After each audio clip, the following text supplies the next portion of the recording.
I've worked as a janitor at a big corporate building for the past 5 years. It's not the most glamorous job, but it's honest work, and it pays the bills. I take pride in keeping the place clean and making sure everything runs smoothly for the people who work there. But not everyone sees it that way. There's this one guy, Mr. Andrews. He's a senior executive at the company, a rich, sharp-dressed man who always walks around like he owns the world. Most of the time, he doesn't even notice me. But when he does, it's never pleasant. It started with little things. An annoyed sigh when he saw me mopping the hallway, a snide comment about how long it was taking to clean up. I'd let it go because, honestly, I didn't have the energy to fight back. But yesterday was different. I was in the lobby, cleaning up a spill near the elevators. It was lunchtime, so the area was packed with employees coming and going. I had my mop and wet floor sign out, doing my best to finish quickly so I wouldn't get in anyone's way. Then Mr. Andrews walked in. "Can't you do this somewhere else?" he snapped, stepping over the wet floor with a scowl. "Sorry, sir," I said politely. There was a spill and I didn't want anyone to slip. He rolled his eyes. "Yeah, well, maybe you should think about doing your job when people aren't trying to work. Honestly, how hard is it to clean up after yourself?" The words stung, but what hurt even more was the way he said them. Like I wasn't even a person, just someone beneath him. People around us stopped and stared, but no one said anything. They just looked away, pretending not to notice. I wanted to say something, to defend myself, but I couldn't. Instead, I just nodded and went back to cleaning. That night, I went home feeling defeated. I kept thinking about how unfair it was, how people like Mr. Ray Andrews thought they could treat others like dirt just because they had money and power.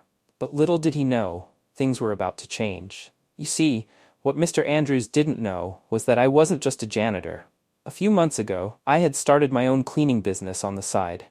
It had taken years of saving up and planning, but I'd finally done it. And it wasn't just any small business. It had taken off in a way I never expected. In fact, the same company Mr. Andrews worked for had recently hired my business to take over their entire cleaning contract. That's right.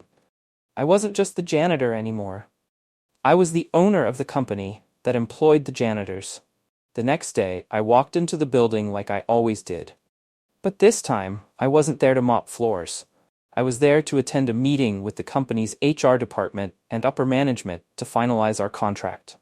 When I stepped into the boardroom, guess who was sitting there? Mr. Andrews. The look on his face when he saw me was priceless. At first, he looked confused, like he couldn't believe I was in the same room as him.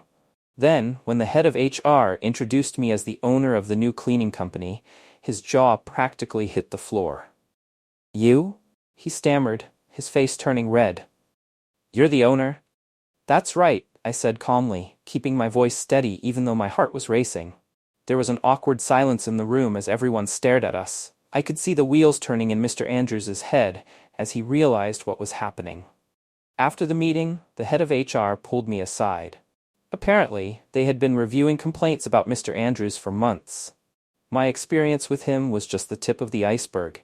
He had a long history of mistreating employees and colleagues. Later that day, I got the news. Mr. Andrews had been let go. I didn't feel joy or satisfaction when I heard he'd been fired. Honestly, I felt a little sad for him. But I also knew it was the right thing to do. People like him needed to learn that money and power didn't give them the right to treat others poorly. Now, whenever I walk through the building, people greet me with smiles and respect. They don't see me as just a janitor anymore. But the truth is, I haven't changed. I'm still the same person I was before, doing honest work and trying to make a difference. And maybe that's the real lesson here. No matter what your job title is, or how much money you make, everyone deserves to be treated with kindness and respect. You never know who someone really is, or who they might become. Looking back, I'm grateful for what happened. It reminded me of my own worth and the importance of standing up for what's right. And if there's one thing I've learned, it's that respect costs nothing, but it can mean everything.